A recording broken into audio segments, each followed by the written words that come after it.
As Pablo introduced me, I'm Paul. I've lived and breathed IT for more years than I care to remember. A lot of that has been with the likes of Microsoft, and even before that. And throughout my career, security has been one of my primary focuses. So what I want to talk to you about today is, if this works, no? Left and right, not up and down. Okay. There. What Softsource currently brings to the market in terms of capability that can assist you. As we've heard, Michael mentioned, one of the things that is very important these days is the deployment of patches in a timely manner. But patches alone won't assist in newer zero-day outbreaks. Just a couple of weeks ago, there was a new outbreak called Bad Rabbit, which used another of the shadow brokers' released exploits. This one was called Eternal Romance. We know there are many more coming. We don't know when, but there will be more. So some of the capabilities in here will assist you, I hope.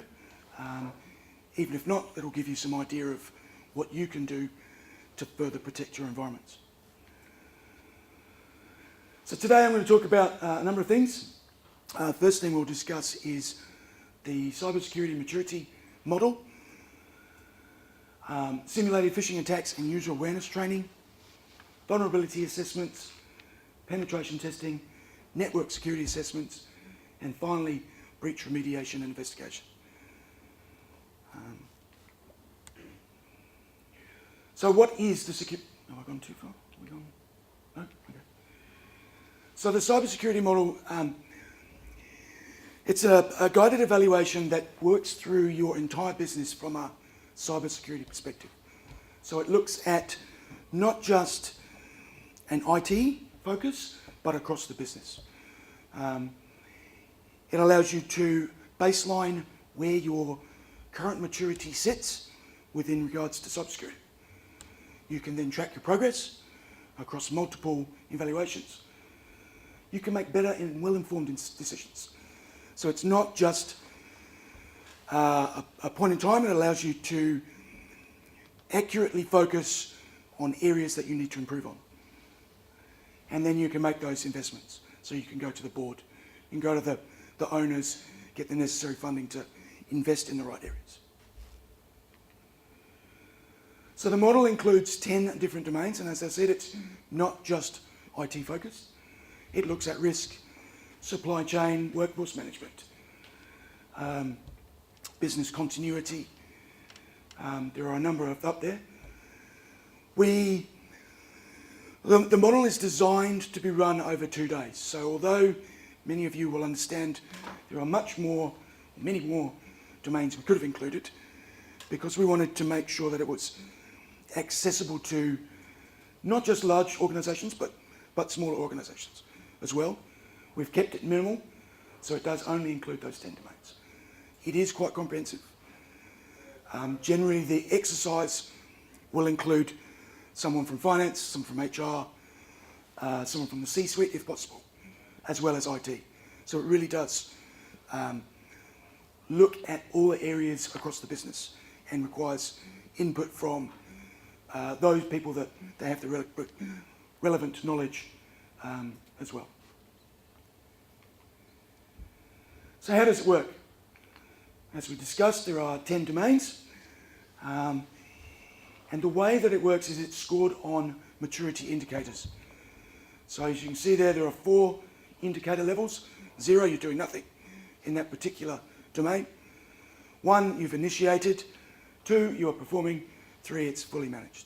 So it kind of goes back to what Adam and Michael were saying around how you're measuring your performance. The model itself is progressive. So as you reach each stage, you will have completed the tasks within each stage. In order to move up to the next level, you must complete the previous level as well as the next one. So if we look at risk management, if you want to achieve a maturity indicator level of 2, you must meet all the requirements of level 1 and level 2. So it's quite comprehensive. Level 1 is pretty easy for most organisations to achieve. Level 2 is obviously more complex. Level 3 is higher. You don't have to meet all of the, don't have to set everything at level 2. You can mix and match based upon your business requirements. One of the outputs from the engagement is a report. It breaks down the maturity at each of the different domains and further breaks those down into different areas. So we can see here, this is a sample report of a risk management domain. There are 3 different areas. So establishing cybersecurity risk, managing cybersecurity risk, and management activities. Each of the different domains has multiple areas within that are further broken down. So you can accurately gauge within each domain what the different pieces that you need to invest in order to reach that maturity level. So what value do you get out of it?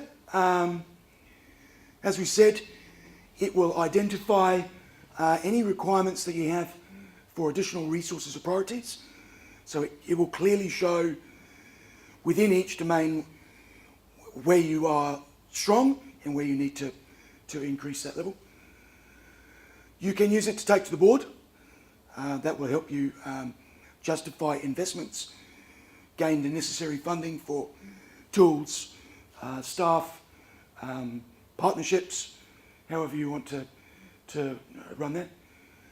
The engagement, as I said, is 2 days. It's a one-on-one, so it's facilitated. It's a series of questions and answers. It is quite thought-provoking, and lots of discussion will come out of each of the questions.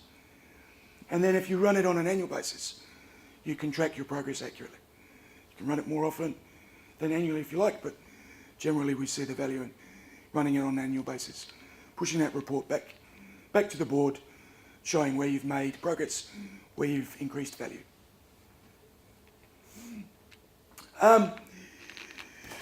One of the other big areas that we've seen, and you've probably read a lot around, is how, what's the word I'm looking for? How hackers are getting into your business. A lot of it is around deception, and the weakest link in the chain these days are people. So they use emotion, they use deceptive tactics to get you to click on something in an email, to open an attachment. So as part of that, we are running a user awareness training through one of our providers. With that, we can create automated campaigns. So the campaign ensures that each of your staff members is trained to spot what the bad guys are trying to send. So how they are sending messages, if they're sending at 3 o'clock in the morning, should you be concerned? Are they using emotion? A classic example is the recent hurricanes in Florida. Not long after that, there were a whole heap of deceptive emails asking for donations. People would click on the link. They may have made a donation, but the threat actors would have, at that point, grabbed credentials, may have downloaded an application onto a machine that's compromised, and then we start seeing the likes of WannaCry, Not Betcha, Bad Rabbit. They can escalate from there. So within the user awareness training, we have access to a very large library of training materials. That includes videos, newsletters, there's games, there's specific C-suite training, so allowing them to understand how to stop whale attacks, so attacks targeting CEOs, CFOs, those types of things. And it comes with a full reporting module. So you can track accurately how each of your staff members, each of your employees has gone through the training program. Going hand in hand with that are simulated phishing attacks. As I said before, the majority of attacks on your staff are now via phishing. An email will come in. It looks innocuous. Like I said, they use emotion, they use deceptive tactics to get you to do something. With a simulated phishing attack, we can actually push out those types of emails.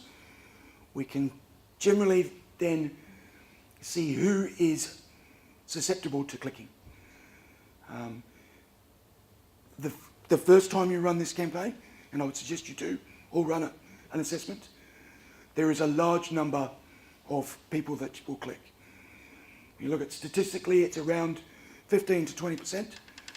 So just a quick count in the room earlier, probably about 7 of you within this room would inadvertently click on a phishing email. You look at the statistics. So as I said, we run campaigns.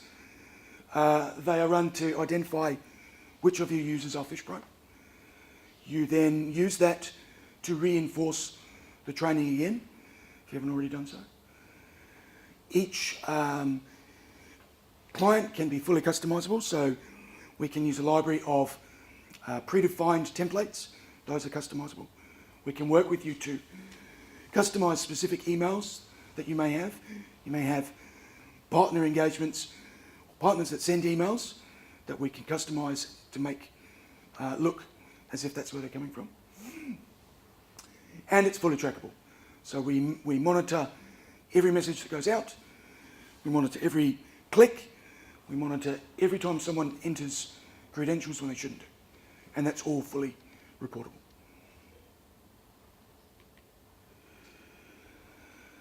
So as we can see on the graphic, it shows that the average click rate for an initial campaign is 15%.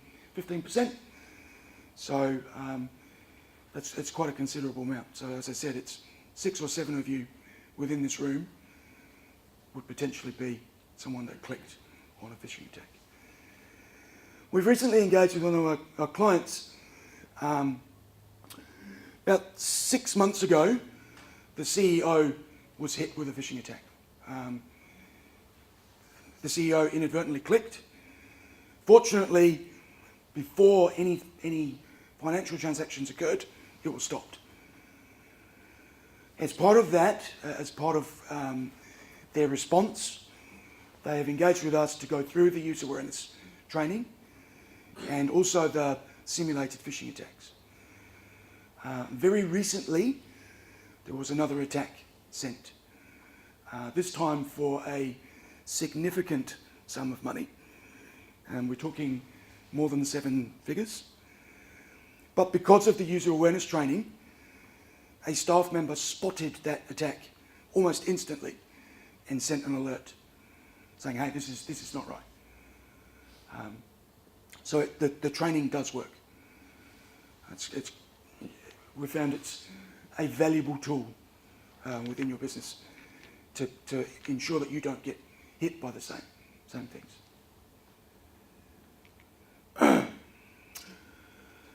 One of the other areas that we can assist is with a vulnerability assessment. Within your organisation, there are bound to be vulnerabilities, and as we've heard, it's about determining what's an acceptable risk and what's not. You may have an aging platform that you can't replace for some unknown reason, that you know is vulnerable, but you accept that risk. So a vulnerability assessment will identify all of the known vulnerabilities within your environment. It does not exploit them. So we don't test to see if they are truly vulnerable.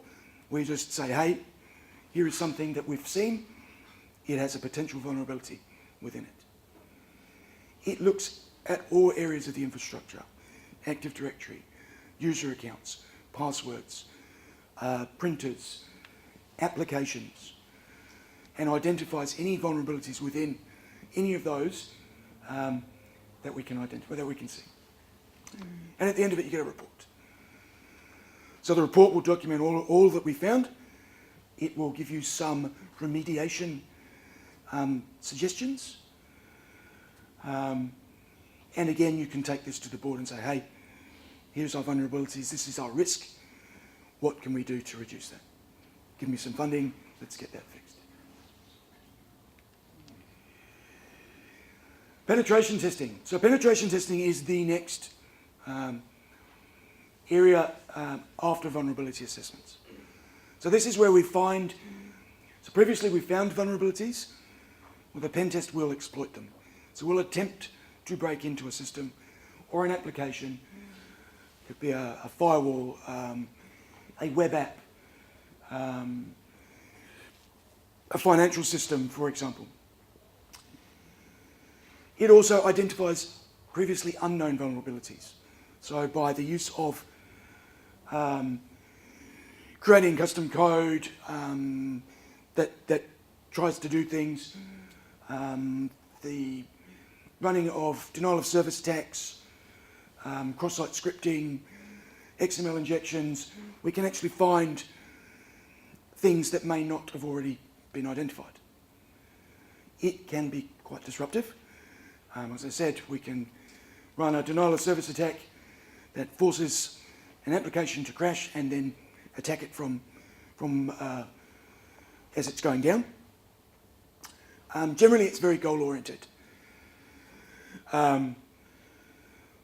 We will look at generally a single system. Like I said, it might be a web application or a financial system rather than the whole environment. And at the end of it, we will report on findings. If there's anything significant, as we go along, we stop. We talk to you about it. We explain that the reason why we've stopped, and it would have to be a relatively significant finding to do that. Just down on the bottom is the methodology that we've come up with. So as you can see, we go through a discovery phase, vulnerability assessment, and we do the penetration testing itself, followed by reporting. And each one is documented. The process is documented throughout.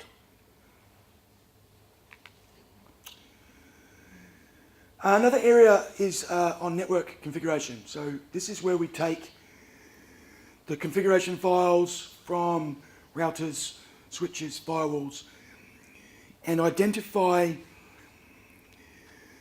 abnormalities within those configs. Now, there could be a firewall rule that's not ever been triggered, but they may open access up to an area within your business. There could be routes within your environment that open you up as well. So we go through all of those. We can audit against CIS, STIG, and NIST benchmarks. So if you are already running one of your own frameworks, whether it's NIST or CIS, we can audit against those. We'll provide mitigation advice on how you can actually resolve anything we find, as well as remediations. And it allows you to harden the defences in your environment before someone attacks you.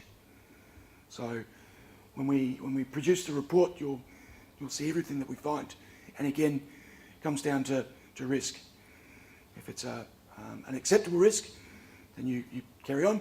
If it's unacceptable, there will be some mitigation strategies there for you. And lastly, breach remediation and investigation. This is where you've been hit. Something has attacked your network. A WannaCry, NotPetya, Bad Rabbit, or many of the next things that are coming. We don't know when they're coming. We will work with you to contain that breach. So if that means we physically isolate machines, or we isolate your network, we will deploy mitigation policies. Now that could be something along the lines of a malware detection engine and removal service, so something like Malwarebytes, antivirus, or something else. We will capture all the log files, event logs, and we'll replay those to try and identify where the breach occurred. Is there a risk within your organisation that was open at the time that allowed this event to occur? We can deploy advanced persistent threat and indicator of compromise scanners. These will crawl across your devices. They will look for remnants of someone attacking your system. They will look for additional threats in your network that may not be evident as part of this attack, but may be sitting underneath, waiting to do more harm. We will help you restore normal operations. And again, that may well be just through a cleansing exercise using specific software. It may be rebuild of machines. It just depends on how each of you want to handle that. And we provide you a report. What do we use? So we have a tool bag of goodies. So for vulnerability assessments, we use Nessus and Nmap. They're two of the tools that we use. It's not the only two tools, but they're probably the two prominent ones. For application assessments, we use Burp Suite, so Portswigger's Burp Suite. We use Z-Attack Proxy, Beef and Wapiti. So each of these allow us to attack web applications, to proxy requests to and from those applications. See what's going on. Can we inject something into the stream? Do something that you normally wouldn't want done. For penetration testing, we use Metasploit. You've probably all heard of Metasploit. It is pretty much the best thing out there from a penetration testing perspective. We use Armitage. That allows us to build a GUI across Metasploit, and multiple users can access the same engine at the same time. And we use physical devices from Hack5. And then lastly, our breach remediation, Malwarebytes, allows us to scan for malware via signatures and other known parameters. Thor is our advanced persistent threat detection engine. It is very, very, very comprehensive.